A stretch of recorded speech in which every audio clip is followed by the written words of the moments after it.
નમસ્કાર મિત્રો, હું છું વિશાલ પાનસુરિયા. આજે આપણે સ્કાયમેટ વેધર એટલે કે ભારતની મોટામાં મોટી એકમાત્ર ખાનગી વેધર સંસ્થા છે તેના દ્વારા 2025નું ચોમાસું કેવું રહેશે તેનું પૂર્વાનુમાન જાહેર કરવામાં આવ્યું છે. તેના વિશે ચર્ચા કરવાની છે. મિત્રો, સ્કાયમેટ વેધર એના અનુમાનમાં એમ જણાવ્યું છે કે 2025માં ભારતમાં ચોમાસા દરમિયાન 103% વરસાદ થશે, એટલે કે સામાન્ય કરતાં 3% વધુ વરસાદ જોવા મળશે. જેમાં સંભાવનાની ટકાવારીની દ્રષ્ટિએ જોઈએ તો 40% સંભાવના સામાન્ય વરસાદની, 30% સંભાવના સામાન્યથી વધુ વરસાદની, 15% સંભાવના સામાન્યથી ઓછા વરસાદની, 10% સંભાવના અતિવૃષ્ટિ જેવા વરસાદની અને 5% સંભાવના દુષ્કાળ જેવા વરસાદની ગણવામાં આવી છે. તથા વિસ્તાર પ્રમાણે સંભાવનાની વાત કરીએ તો પાછળ તમે મેપમાં જોઈ શકો છો, તેમાં ગ્રીન કલર છે ત્યાં સામાન્ય વરસાદની તથા બ્લુ કલર છે ત્યાં સામાન્યથી વધુ વરસાદની શક્યતા દર્શાવી છે. પરંતુ ગુજરાત માટે સર્કલ કરીને ત્યાં પૂર સિગ્નલ લખેલું છે. તેનો મતલબ સ્કાયમેટ વેધર ગુજરાત માટે હાલ કંઈ પણ આગાહી કરી શકે તેમ નથી.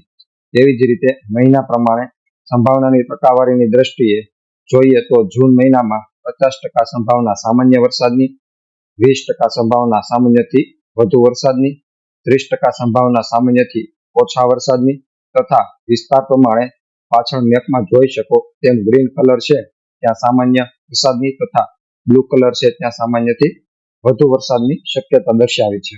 પરંતુ ગુજરાત માટે ફરી સર્કલ કરીને ત્યાં પૂર સિગ્નલ લખેલું છે. તેનો મતલબ સ્કાયમેટ વેધર ગુજરાત માટે જૂન મહિના માટે પણ કોઈ આગાહી નથી.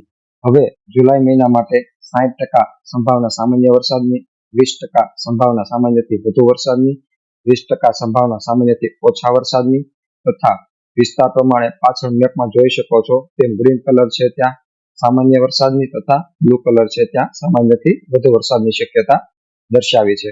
પરંતુ ગુજરાત માટે ફરી સર્કલ કરીને ત્યાં પૂર સિગ્નલ લખેલું છે. તેના મતલબ એમ છે સ્કાયમેટ વેધર માટે ગુજરાત માટે જુલાઈ મહિના માટે પણ કોઈ આગાહી નથી. હવે ઓગસ્ટ મહિના માટે 40% સંભાવના સામાન્ય વરસાદની, 40% સંભાવના સામાન્યથી વધુ વરસાદની, 20% સંભાવના સામાન્યથી ઓછા વરસાદની ગણવામાં આવી છે. તથા વિસ્તાર પ્રમાણે પાછળ મેપમાં જોઈ શકો છો તેમ ગ્રીન કલર છે ત્યાં સામાન્ય વરસાદ તથા બ્લુ કલર છે ત્યાં સામાન્યથી વધુ વરસાદની શક્યતા દર્શાવી છે. પરંતુ ગુજરાત માટે ફરી સર્કલ કરીને ત્યાં પૂર સિગ્નલ લખેલું છે. તેનો મતલબ સ્કાયમેટ વેધર માટે ગુજરાત માટે ઓગસ્ટ મહિના માટે પણ કોઈ આગાહી નથી. હવે સપ્ટેમ્બર મહિનાની વાત કરવામાં આવે તો સપ્ટેમ્બર મહિના માટે 60% સંભાવના સામાન્ય વરસાદની, 20% સંભાવના સામાન્યથી વધુ વરસાદની, 20% સંભાવના સામાન્યથી ઓછા વરસાદની તથા વિસ્તાર પ્રમાણે પાછળ મેપમાં જોઈ શકો છો તેમ ગ્રીન કલર છે ત્યાં સામાન્ય વરસાદની તથા બ્લુ કલર છે ત્યાં સામાન્યથી વધુ વરસાદની શક્યતા દર્શાવી છે. પરંતુ ગુજરાત માટે ફરી સર્કલ કરીને ત્યાં પૂર સિગ્નલ લખેલું છે. તેનો મતલબ સ્કાયમેટ વેધર ગુજરાત માટે સપ્ટેમ્બર મહિના માટે પણ કોઈ આગાહી નથી. મિત્રો, ટૂંકમાં સ્કાયમેટ વેધર પાસે ગુજરાત માટે આખા ચોમાસા દરમિયાન કોઈ આગાહી નથી, કેમ કે ગુજરાતની આગાહીમાં ફેરફાર બહુ થતા હોય છે. એટલે ગુજરાત માટે લાંબા ગાળાની આગાહી કરવી અઘરી છે. પરંતુ આપણે 2025માં ચોમાસું કેવું રહેશે તે બાબતે ભૂતકાળના વર્ષોની 100% સાબિતીના આધારે જોરદાર આગાહી કરેલી છે. જે મિત્રોને તે વિડીયો જોવાનો બાકી હોય તે અહીં સાઈડમાં તમને વિડીયો દેખાતો હશે, તેના પર ક્લિક કરી તે વિડીયો જોઈ લેજો.